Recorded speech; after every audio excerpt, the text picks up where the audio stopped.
पाकिस्तान मुस्लिम league नून के लिए सबसे बड़ी पनौती कहलवाने वाली मरियम बीबी ने इस इलेक्शन के अंदर प्लान बना के रखा था कि जी जैसे जैसे इलेक्शन के दिन करीब आएंगे मैं ऑडियोज लीक करूंगी, मैं वीडियोस लीक करूंगी, मैं लोगों की कैरेक्टर असैसिनेशन करूंगी, मैं उनकी गंदी घटिया और अखलाकियात से गिरी हुई बातें आवाम तक पहुंचाऊंगी। जैसे इनका पुराना वतीरा है, जैसे ये पुराने सियासतदान गुरु घंटाल है, इस चीज के अंदर घटिया सियासत के अंदर गुरु घंटाल है। ये इसका बाप भी इसी तरह करता रहा। नवाज शरीफ जो मोहतरमा बेनजीर भुट्टो शहीद थी उनकी इसी तरह तस्वीरें हेलीकॉप्टरों से फेंकवाता रहा, झूठी खबरें उनके बारे में जो अखबारों में थी वो लगवाता रहा था। अब मरियम बीबी ने भी ये धंधा शुरू किया हुआ था कि जी जो फेक गंदी ऑडियोज हैं, गंदी वीडियोज हैं, वो आवाम के अंदर डाली जाएं। और ये पाकिस्तान क्या पूरी दुनिया की वाहिद ऐसी लड़की है कि जो ये खुलेआम कहती थी कि मेरे पास हर सियासतदान की, पाकिस्तान तहरीक इंसाफ के हर सियासतदान की, हर जज की, हर जर्नैल की गंदी ऑडियो, गंदी वीडियो मेरे मोबाइल के अंदर मौजूद है। और इसका बाप और इसका चचा शहबाज शरीफ इसको शाबाश दिया करते थे, वेरी गुड, ये गंदी ऑडियोज वीडियोज अपने पास रखो और जब वक्त आएगा तो उसके ऊपर इसको रिलीज कर देना। यानी कि अंदाजा लगाइए कि अखलाकियात से, कोई परवरिश से इतना भी गिर सकता है कि बाप अपनी बेटी को कह रहा है कि जी आपके पास जो गंदी और अखलाकियत से गिरी हुई वीडियोस और ऑडियो थे वो आप अपने पास संभाल कर रखें और वक्त आने पर वो हम जारी करेंगे। बहरहाल इनका ये जो खेल था, इस खेल को जो बाबर सत्तार साहब थे उन्होंने नाकाम बना दिया, वो इसके अंदर रुकावट बन गए और अब वो छुट्टी पर गए हुए हैं। छुट्टी पर जाने के बावजूद भी इस्लामाबाद की जो हाई कोर्ट है अब उनके ऊपर भी जो नून लीग है वो बड़ी सख्त नाराज हो गई इस हवाले से। और इसका जो मरियम बीबी का सारा खेल था ये खराब हो चुका है। इस्लामाबाद हाई कोर्ट के खिलाफ अब बाकायदा तौर पर नून लीग ने महाज संभाल लिया है मरियम बीबी ने। और दिलचस्प बात यह नाजरीन गिरामी कि जो इस्लामाबाद हाई कोर्ट के अंदर जज साहब बैठे हुए हैं, ये वही जज साहब हैं कि जिन्होंने नवाज शरीफ की अभी बरियत के ऐलानात किए थे कि जी उस केस में भी बरी, उस केस में भी बरी, ये बिल्कुल सादिक और अमीन हो गया, ये बिल्कुल साफ शफाफ हो गया, दूध से धुले हुए हो गए। उसी जज के खिलाफ जो मरियम बीबी और नून लीग है वो इस वक्त टॉप पर आए हुए हैं। पेशावर हाई कोर्ट के खिलाफ तो बाकायदा मरियम बीबी ने कंपेन चलाई हुई है नून लीग की जानिब से, नून लीग के कारकुनान की जानिब से, सोशल मीडिया अकाउंट्स की जानिब से कि जी पेशावर हाई कोर्ट पाकिस्तान की सबसे चीप किस्म की हाई कोर्ट है। ये मरियम बीबी का जो वतीरा रहा है उसके ऊपर ये चल रही है। और इन सब मामलात के ऊपर जो दिलचस्प खबर सामने आई वो ये आई कि पाकिस्तान तहरीक इंसाफ के जो बैरिस्टर थे गौहर,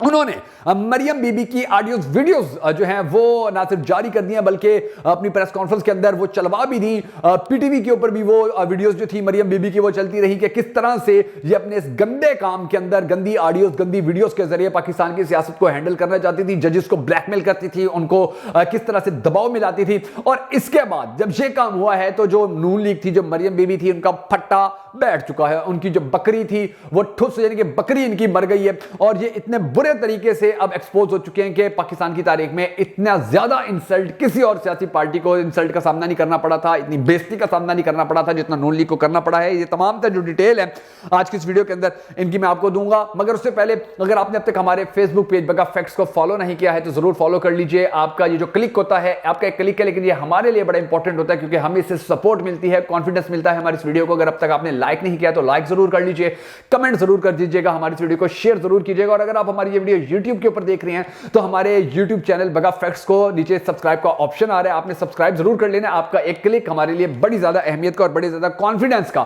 सबब बनता है। और हम सबको हमेशा की तरह इस वीडियो में भी दुआ करनी है कि हमारे पाक परवरदिगार हमारे मुल्क के हालात के ऊपर रहम फरमा, हमारे मुल्क के हालात को बेहतर कर पाकिस्तान का अगला वजीर आजम उस शख्स को बना के जिससे पाकिस्तानी कौम बड़ी टूट कर मोहब्बत करती है और वो भी पाकिस्तानी कौम से बड़ी टूट कर मोहब्बत करता है। अगर आप भी हम सबके साथ मिलकर हमेशा की तरह इस दुआ में शामिल होना चाहें तो कमेंट सेक्शन के अंदर आमीन जरूर लिख दीजिएगा। और कमेंट सेक्शन के अंदर आपने ये भी जरूर बता देना कि आप आने वाले वक्त के अंदर पाकिस्तान का अगला वजीर आजम किसको देखना चाहते हैं। मैं हूं शकील हैदर और आप देख रहे हैं आपका मोस्ट फेवरेट चैनल बगा फैक्ट्स। शुरू करते हैं हम अपनी आज की वीडियो नाज़रीन गिरामी। सबसे पहले तो मैं आपको ये बताता हूं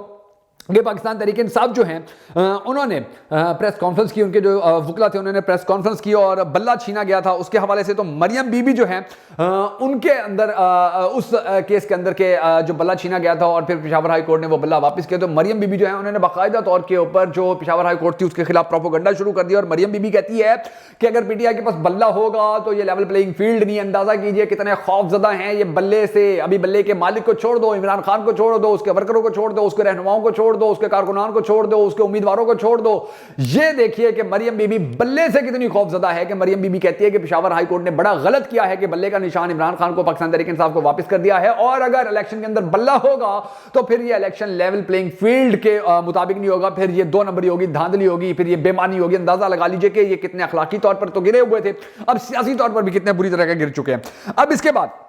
अब ये देखिए नाज़रीन ग्रामीण कि पाकिस्तान के अंदर ये पहली बार ऐसा हुआ है कि किसी सियासी पार्टी के खिलाफ जब तमाम ताकतें उसके एंटी चल रही हों तो फिर उसके जो वकीला की प्रेस कॉन्फ्रेंस हो वो पाकिस्तान टेलीविजन के ऊपर दिखाई गई हो, पीटीवी के ऊपर जो जस्ट बैरिस्टर गौहर थे उनकी ये जो वीडियो थी, उनकी जो प्रेस कॉन्फ्रेंस थी वो दिखाई गई थी और मरियम बीबी को ये पैगाम भिजवाया गया था नून लीग को कि आप लोग अगर औकात से बाहर निकलोगे कि जो आप निकल रहे हो तो फिर आपको औकात में लाने के लिए हमारे पास बेतहाशा रास्ते भी हैं, हमारे पास बेतहाशा ऑप्शंस भी हैं और अगर आप अपनी औकात भूलते हो तो भूल जाओ। आप लोगों की जो गंदी ऑडियोस और गंदी वीडियोस जो आप पूरी दुनिया की रखे हुए अपने पास हैं तो हमारे पास आपकी हैं, फिर आपने चीखें नहीं मारनी। और यही बात है, यही वजह है कि मरियम बीबी की जो चीखें हैं अब वो अदालतों के ऊपर निकलना शुरू हो गई हैं क्योंकि उसको पता चल चुका है कि मैं औकात से बाहर निकली थी, हमारी पार्टी औकात से बाहर निकली थी तो हमें अपनी औकात में वापस लाया गया। अब आगे चलते हैं नाज़रीन गिरामी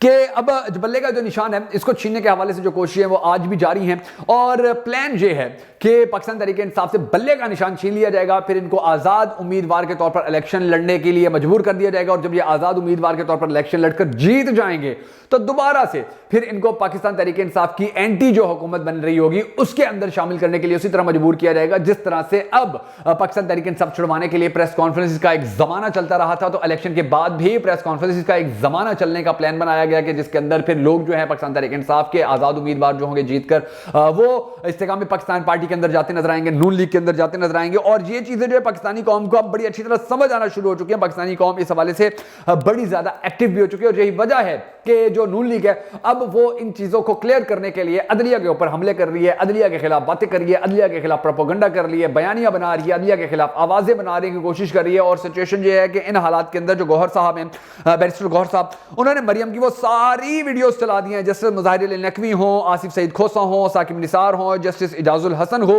उन तमाम को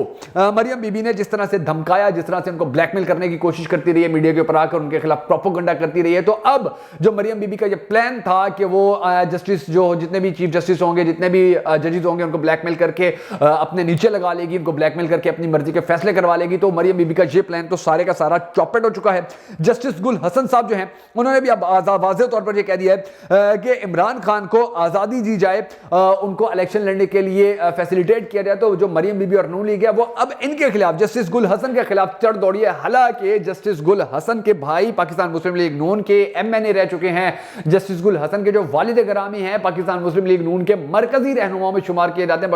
पाकिस्तान मुस्लिम लीग नून के लिए, उन्होंने बड़े पैमाने के ऊपर काम किया था। लेकिन अब मरियम बीबी को लगता है कि जो उनके खिलाफ बात करेगा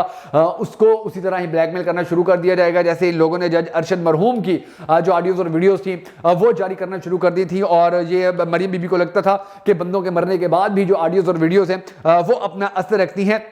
अब सिचुएशन ये है कि इनके लिए देखिए रास्ते किस तरह से खोलने की कोशिश की गई कि सनम जावेद एक आम सी लड़की थी और उसको मरियम बीबी ने अपने सर के ऊपर इतना सवार कर लिया कि जहां जहां मरियम बीबी जाती थी सनम जावेद कागजात नामजदगी वहां पर जमा करवा देती थी। तो फिर इन्होंने वही अपनी धांधली 2 नंबरी की कि सनम जावेद के कागजात नामजदगी हर जगह से मुस्तरद करवा दी। इनकी टोटल औकात, टोटल माइंडसेट, टोटल इनकी तरबियत परवरिश है कि ये लोग अपने मध्य मुकाबिल का इस तरह मुकाबला नहीं करते, ये अंपायर ही खरीदते हैं। इन लोगों की औकात नहीं है इलेक्शन में जाने की, तो इन लोगों ने लोगों के कागजात नामजदगी कैंसिल करवाना शुरू कर दिए। इन लोगों की औकात नहीं थी कि ये इलेक्शन जीत सकते, तो इन्होंने पाकिस्तान तहरीक इंसाफ के खिलाफ जुल्म और जबर की तारीख रकम करवाना शुरू कर दी। कागजात नामजदगी जमा करवाने वालों को पाकिस्तान की तारीख में पहली बार उठाया गया, जुल्म और तशद्दुद का निशाना बनाया गया, उनको जेलों में डाला गया, उनको थानों में लेकर गए,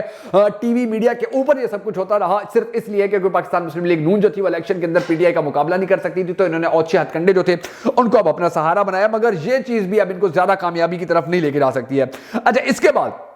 अब दिलचस्प बात यह नाज़रीन ग्रामी कि इनको ये अभी भी खौफ है, अभी भी डर है कि अगर पाकिस्तान तहरीक इंसाफ के जो बच्चे कुचे जो उम्मीदवार हैं अगर वो इलेक्शन के अंदर आएंगे तो वो हमें नहीं जीतने देंगे। और बहुत बड़े मीडिया हाउसेस कई मरतबा अपने सर्वेस के अंदर ये कह चुके हैं कि जी नून लीग के पास तो पंजाब के अंदर कुल मिलाकर 20 सीटें भी नहीं बनती हैं, 20 सीटें भी नहीं बचती हैं। और इन हालात के अंदर, इस सिचुएशन के अंदर इनके लिए बड़ा मुश्किल है कि नवाज शरीफ को वजीर आजम बना लें या मरियम बीबी को पंजाब का वजीर आला बना लें, जो इनका ख्वाब है, जो इनकी ख्वाहिश है, जो इंशाल्लाह कभी पूरी नहीं होगी। अब मरियम बीबी जो है वो दोबारा से जजेस को दबाव में डालने की कोशिश कर रही है कि जजेस जो हैं वो किसी तरह दबाव में आ जाए और मरियम बीबी अपना वो कॉल दोहराती नजर आ रही है कि मज़ामत होगी उसके बाद ही जो मफामत है वो हो सकेगी, अगर मज़ामत नहीं होगी तो मफामत नहीं होगी। और मरियम बीबी जो है वो आज जजेस के खिलाफ खड़ी नजर आ रही है और जो अवाम है वो मरियम बीबी के खिलाफ खड़ी नजर आ रही है। तो अब देखना यह है कि अवाम जीतती है या मरियम बीबी जीतती है। आपने कमेंट सेक्शन में जरूर बता देना कि इन दोनों में से कौन आने वाले वक्त के अंदर फातेही होगा।